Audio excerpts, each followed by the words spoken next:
So hi everyone. So welcome to river with that. நம்ம episode 1 நீங்கள் எல்லாருமே பார்த்துருப்பீங்க. It is call nerve or not அப்படின்னு சொல்லிட்டு. So now you gonna see about episode 2. So episode 2 topic பார்த்தீங்கன்னா it is call nerve path. So நர்வோட path நம்ம எதுக்கு தெரிஞ்சுக்கணும்? பிகாஸ் நர்வ் எந்த ரூட்டில் ட்ராவல் பண்ணுது, அது எந்த இடத்துல கம்ப்ரஸ் ஆகுதுன்னு தெரிஞ்சால் மட்டும்தான் நம்ம சீக்கிரமாக அந்த சிம்டம்ஸ் ஐடென்டிஃபை பண்ணுறது மட்டும் இல்லாமல் ரெக்கவரி நம்மளுக்கு சீக்கிரமாக கிடைக்கும். ஸோ அதை பற்றி தெரிஞ்சுக்கிறதுக்கு முன்னாடி நம்ம வீடியோ ஃபாலோ பண்ணிக்கோங்க. ஃபர்ஸ்ட் ஆஃப் ஆல் நர்வ்ன்றது ஒரு சிங்கிள் வயரே கிடையாது. இட்ஸ் அ கேபிள் நெட்வொர்க் அப்படின்னு சொல்லுவாங்க. நம்ம பிரெயின்லேருந்து பாடி வரைக்குமே ஒரு கேபிள் ஜங்ஷன்ஸ் மாதிரி இது ட்ராவல் ஆகிக்கிட்டே இருக்கும். ஸோ அதான் இதோட மேஜர் ஃபீச்சர்ஸ். ஸோ நம்ம பாடியில் நர்வஸ் சிஸ்டம்ஸ்ன்றது ரெண்டு டைப்பாக டிவைட் பண்ணுறாங்க. ஒன்று பார்த்தீங்கன்னா it's call central nervous systems, another one is call peripheral nervous system. So central nervous systems கூட தான் பிரெயின் அண்ட் ஸ்பைனல் கார்டு வந்து வருது. ஸோ பெரிஃபரல் நர்வஸ் சிஸ்டம்ஸ் கூட பார்த்தீங்கன்னா இப்போ நான் ஆல்ரெடி சொன்ன மாதிரி ஸ்பைனல் நர்வ்ஸ், கிரினியல் நர்வ்ஸ் எல்லாமே நம்ம பாடி, நம்ம ஆர்கன்ஸ் எல்லாத்துக்குமே இந்த பெரிஃபரல் நர்வஸ் சிஸ்டம்ல தான் சப்ளை பண்ணுது. ஸோ இதான் முக்கியமாக இருக்கிற என்ன type of nervous systems. So for example இப்போ நர்வ்ன்றது ரொம்ப ரொம்ப ஃப்ரீயாக ட்ராவல் பண்ணுற ஒரு பாத்தே கிடையாது. அது வந்து மசில்ஸை தாண்டி, போன்ஸை தாண்டி, ஃபேஷியா, டனல்ஸ், இந்த மாதிரி நிறைய ஜங்ஷன்ஸை கிராஸ் பண்ணி தான் வந்து நர்வ் வந்து ட்ராவல் ஆகுது.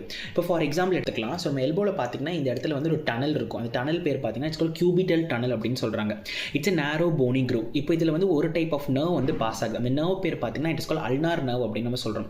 ஸோ அல்னார் நர்வ் இந்த இடத்துல பாஸ் ஆகிறப்போ இஃப் இன்கேஸ் இந்த இடத்துல கம்ப்ரஸ் ஆச்சு அப்படின்னா அது மூலமாக நம்மளுக்கு அது பாஸ் ஆக ரூட் ஃபுல்லாமே வீக்னஸ் தெரியும், நம்னஸ் தெரியறதுக்கான வாய்ப்பு அதிகமாக இருக்குது. ஸோ ஃபிசியாலஜிக்கலாக பார்க்குறப்போ நர்வ் பார்த்தீங்கன்னா it is more vulnerable to the particular anatomical sites. So இந்த மாதிரி இருக்கிற anatomical sites ரொம்ப வல்னரபிளாக இருக்கிறதுனால இங்கே ஈஸியாக வந்து நர்வ் வந்து என்ட்ராப் ஆகிக்கும். இதுக்கு தான் என்ன சொல்கிறாங்கன்னா என்ட்ராப்மெண்ட் சைட்ஸ் அப்படின்னு சொல்கிறாங்க.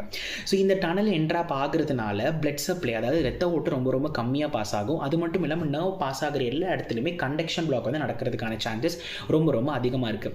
நர்வை பொறுத்த வரைக்குமே ரெண்டு முக்கியமான ஸ்ட்ரக்சர் இருக்குது. ஒன்று பார்த்தீங்கன்னா ஆக்சான் அப்படின்னு சொல்லுவாங்க. இந்த ஆக்சான் தான் சிக்னல் வந்து கேரி பண்ணி கொண்டு போயிட்டு இருக்கும். இன்னொன்று பார்த்தீங்கன்னா மைலின் ஷீத் அப்படின்னு சொல்லுவாங்க. இந்த ஷீத் வந்து அவுட்டர் கவரிங்காக இருந்து அது இன்சுலேஷனாக ஹெல்ப் பண்ணிட்டு இருக்கும். நர்வ்ன்றது பார்த்தீங்கன்னா ஒரு பைப் ஃப்ளோ மாதிரி ஃப்ளோ ஆகிட்டு இருக்கிறப்போ அதில் அவுட்டர் கவரிங்கில் ஏதாவது டேமேஜ் நடந்துச்சு அப்படின்னா சிக்னலுமே லீக் ஆகிறதுக்கான சான்சஸுமே இருக்குது, ஸ்லோ டவுன் ஆகிறதுக்கான சான்சஸ் ரொம்ப அதிகமாகவே இருக்குது. So hence we come to the end of our episode 2. So episode 2 முக்கியமான டேக் கேவே பார்த்தீங்கன்னா இந்த நர்வோட இந்த ஹைவேஸையும் இந்த டோல்கேட்ஸ் எங்கெங்கே ஜங்ஷன் இருக்குன்னு தெரிஞ்சுக்கிறதுக்கு மூலமாக ஈஸியாக நம்ம டயக்னோஸ் பண்ணுறதுக்கு மட்டும் இல்லாமல் சிம்டம்ஸ் ஈஸியாக ரெகனைஸ் பண்ணிவிட்டு ஃபாஸ்ட்டாக ரெக்கவரி கொண்டு வரதுக்கான சான்சஸுமே ரொம்ப ரொம்ப அதிகமாக இருக்குது. And hence we come to the end of our episode 2. So thanks for tuning guys. So stay tune for the episode 3. Thank you so much.